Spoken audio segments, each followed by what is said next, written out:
Bonjour les amis, heureux de vous retrouver pour cette nouvelle actu du geek. Alors on va parler de Game Pass aujourd'hui.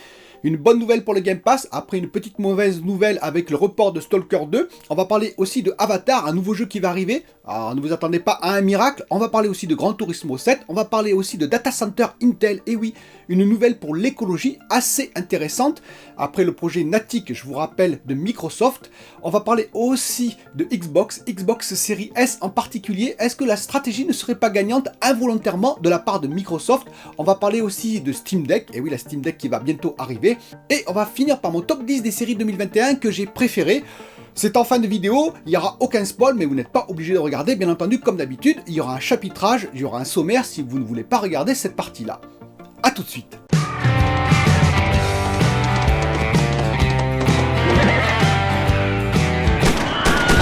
Alors avant toute chose, je remercie les nouveaux abonnés, les anciens, regardez si vous êtes encore abonnés comme d'habitude. N'hésitez pas à vous abonner à cette chaîne si vous appréciez les vidéos, regardez-en quelques-unes, vous verrez un petit peu le ton de cette chaîne. Parfois il y a aussi des intros humoristiques, en ce moment j'ai peu de temps pour en faire, mais j'en referai, rassurez-vous.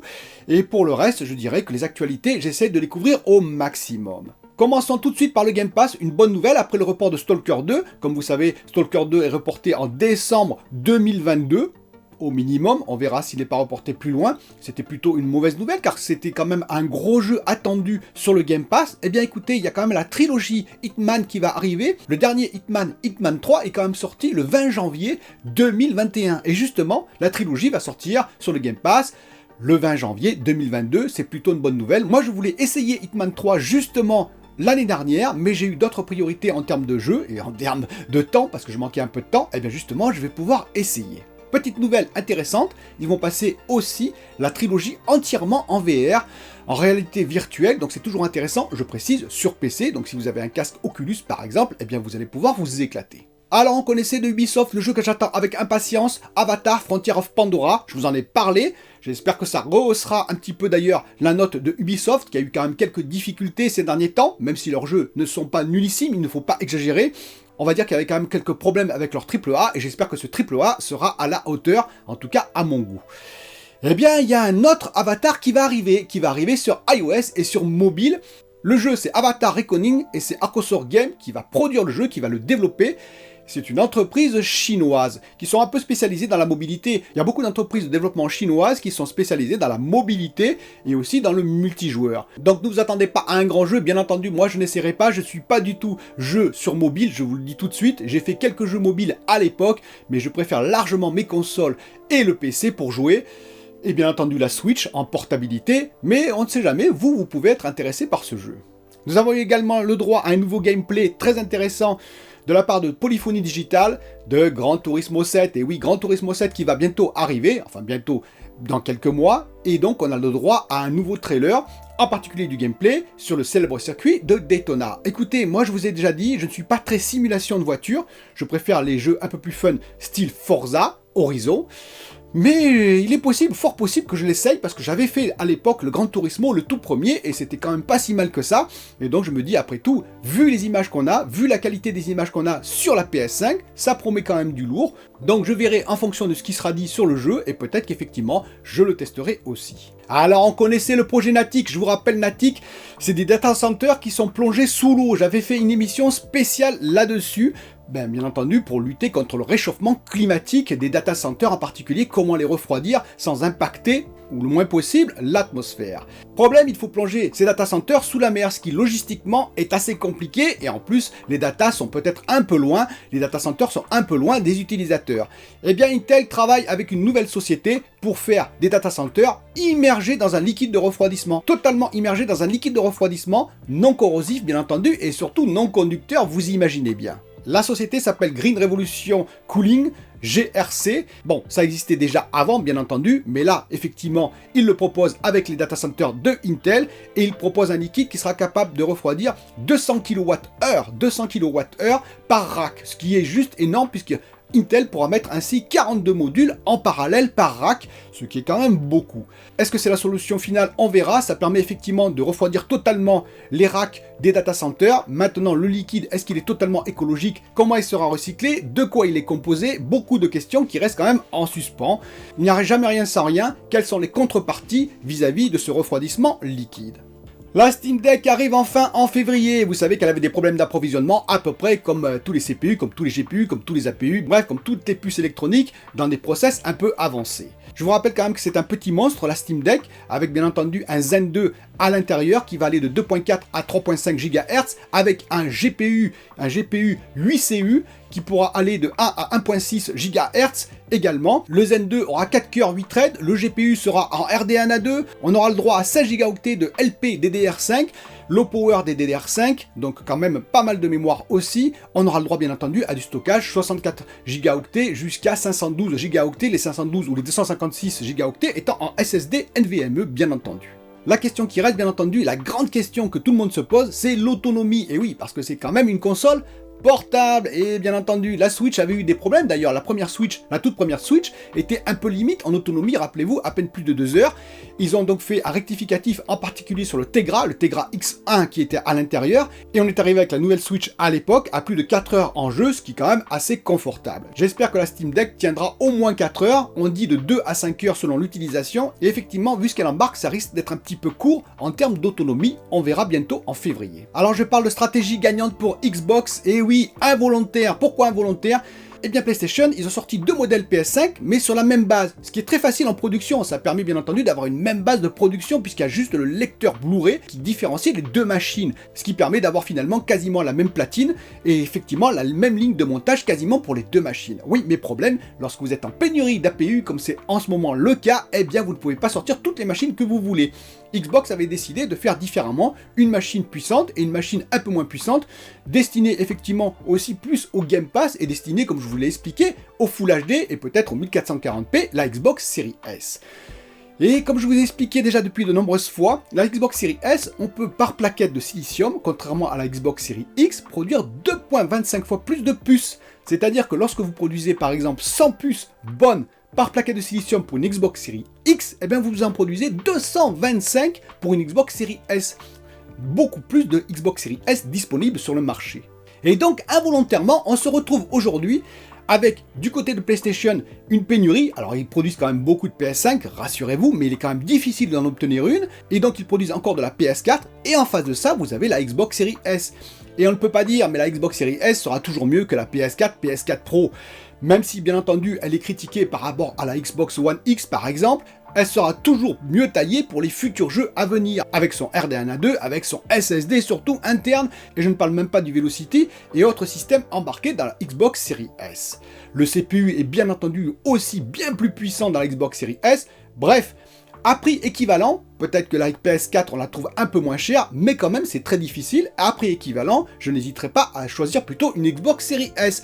Bien entendu, ça dépend les jeux que vous faites. Si vous voulez faire absolument les exclus PlayStation, bien entendu, il faut prendre une PS4 si vous ne pouvez pas obtenir une PS5, ou alors plutôt attendre une PS5. Mais si vous êtes indécis entre les deux machines, il vaut mieux prendre une Xbox Series S, pour l'instant en tout cas, avec le Game Pass. Et donc c'est là que je voulais en venir, est-ce que finalement, la stratégie de Phil Spencer de Xbox n'est pas si mauvaise que ça, involontairement, car je ne pense pas qu'ils avaient prévu une telle pénurie sur les APU, eux-mêmes en sont victimes avec la Xbox Series X. En effet, on voit que les ventes de Xbox Series S commencent à décoller sérieusement. Elles se vendent très très bien, et voire même mieux que la Xbox Series X, ce qui est logique puisqu'il y a pénurie sur la Xbox Series X dans certains pays. Donc finalement cette machine va se répandre un peu partout. Est-ce que c'est bien ou pas bien? Alors certains vont dire ça va tirer vers le bas la Xbox Series X, comme d'habitude. Je ne pense pas personnellement, on verra bien entendu dans l'avenir. Et d'autres vont dire que ça va propulser le Game Pass, ce qui peut être tout à fait possible par contre. Allez, il est temps de passer maintenant à mon top 10. Et oui, mon top 10 séries. J'ai décidé de faire ça, mon top 10 séries que j'ai vu en 2021. J'ai vu beaucoup de séries en 2021 et j'ai décidé de faire un top 10. Écoutez, vous pouvez participer, vous pouvez mettre votre top 10 ou les 3 séries que vous préférez en commentaire, n'hésitez pas, ou si vous êtes d'accord avec moi ou pas. Alors bien entendu, il n'y aura aucun spoil sur aucune série, rassurez-vous. Alors attention, tout de suite je vous le dis, j'ai quand même des préférences pour tout ce qui est SFFF, science-fiction, fantastique, fantasy, vous allez le voir dans ce top 10, mais quand même il n'y a pas que ça. Donc en 10e position, j'ai mis Ragnarok, une série norvégienne. Alors attention, pas beaucoup de moyens, pour dire pas de moyens quasiment.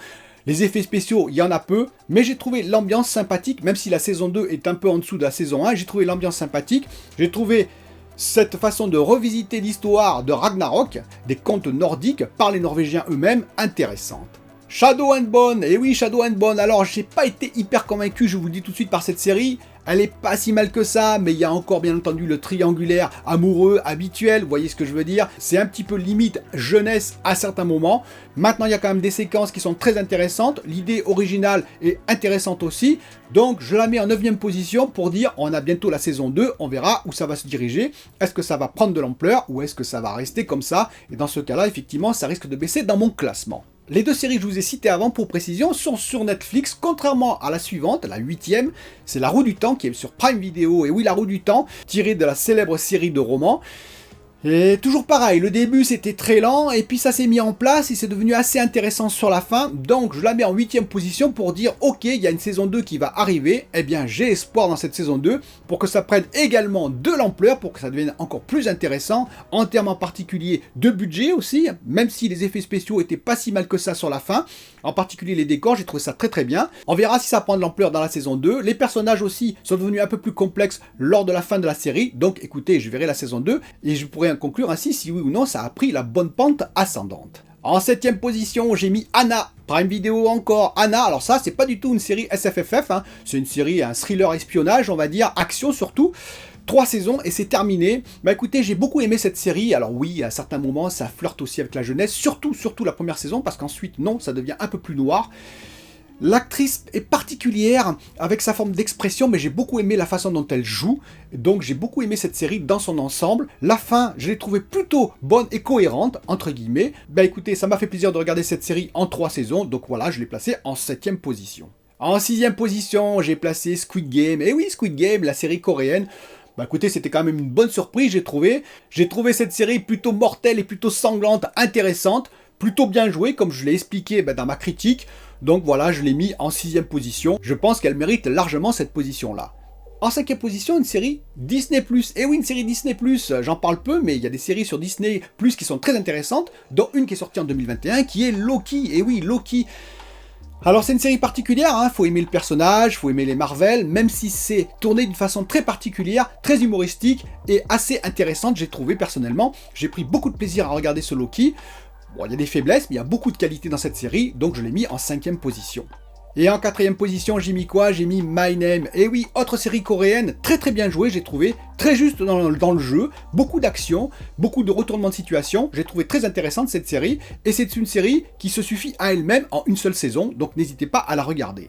En 3e position, j'ai mis The Witcher. Et oui, The Witcher, la série bien entendu, que j'adore, moi personnellement. Alors il y en a beaucoup qui la critiquent parce qu'ils disent oui, ça ressemble pas au livre. Je vous ai déjà expliqué de nombreuses fois ma position à moi en tant qu'écrivain, d'ailleurs entre parenthèses, c'est-à-dire qu'effectivement si ça ne ressemble pas au livre mais que ce qu'on nous propose à l'écran est bon, et pour moi c'est bon, eh bien ça me suffit. Si l'histoire s'écarte des livres, ça n'est pas bien grave pour moi. Alors certains critiquent bien entendu parce qu'ils disent dans les livres c'est meilleur, l'histoire est meilleure. Personnellement je prends beaucoup de plaisir à regarder cette série, il y a quelques défauts bien entendu, mais j'ai trouvé qu'elle prend de l'ampleur, en particulier dans cette saison 2, il y a plus de moyens, les acteurs commencent à vraiment rentrer dans le jeu. Bon, Henry Cavill y était depuis toujours, mais les autres acteurs sont vraiment très très bons aussi. Siri en particulier, j'ai trouvé qu'elle s'améliorait dans cette saison 2, donc oui, elle est en 3e position pour moi, sans aucun problème. Et en 2e position, eh bien Arcane, bien entendu, ça a failli être la série numéro 1, ça s'est joué à un cheveu. Arcane, magnifique, hein, vous savez, League of Legends, je joue à League of Legends, mais même si vous ne jouez pas à League of Legends, cette série a fait l'unanimité, série animée exceptionnelle, donc je vous la conseille vivement. En plus, elle est assez courte, alors c'est quand même plusieurs épisodes de 40 minutes, mais c'est une saison pour l'instant qui se suffit à elle-même, entre guillemets, j'espère qu'il y aura une saison 2, donc elle est naturellement en 2e position. Et en première position, le vainqueur, le grand vainqueur du podium, vous allez me dire, eh bien c'est une série dont on parle peu, et pourtant c'est une série de hard SF qui est très intéressante, c'est bien entendu The Expanse. Et oui, The Expanse, 6 saisons qui vient de se terminer juste à l'instant, c'est pour ça que je tourne cette vidéo aujourd'hui, puisque j'ai vu le dernier épisode sur Prime Video hier. Et donc je ne pouvais pas en parler avant. J'ai hésité avec Arcane, mais tout de même, c'est 6 saisons qui sont bien contenues. Alors la 6e saison a un peu le syndrome, je l'avoue, de Game of Thrones, vous savez, la dernière saison, c'est-à-dire elle est composée seulement de 6 épisodes, parce que bien entendu Amazon ne voulait plus financer cette série. Il faut savoir qu'il y a 9 livres, et là c'était le 6e livre qui est décrit. Alors il y a une fin, je vous rassure, mais il y a quand même pas mal de questions qui restent en suspens, c'est un peu dommage, et surtout c'était un peu accéléré. 6 épisodes sur un univers aussi vaste, c'était difficile à contenir.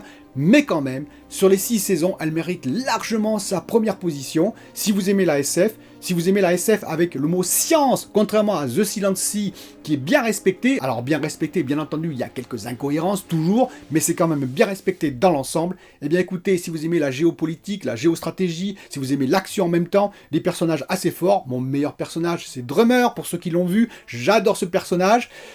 Eh bien écoutez, n'hésitez pas à regarder cette série, 6 saisons, c'est juste superbe. La première met en place, et ensuite la saison 2 et 3 sont juste superbes. La 4 et 5, pas si mal que ça. La 6, je vous dis, un peu dommage qu'elle soit si courte.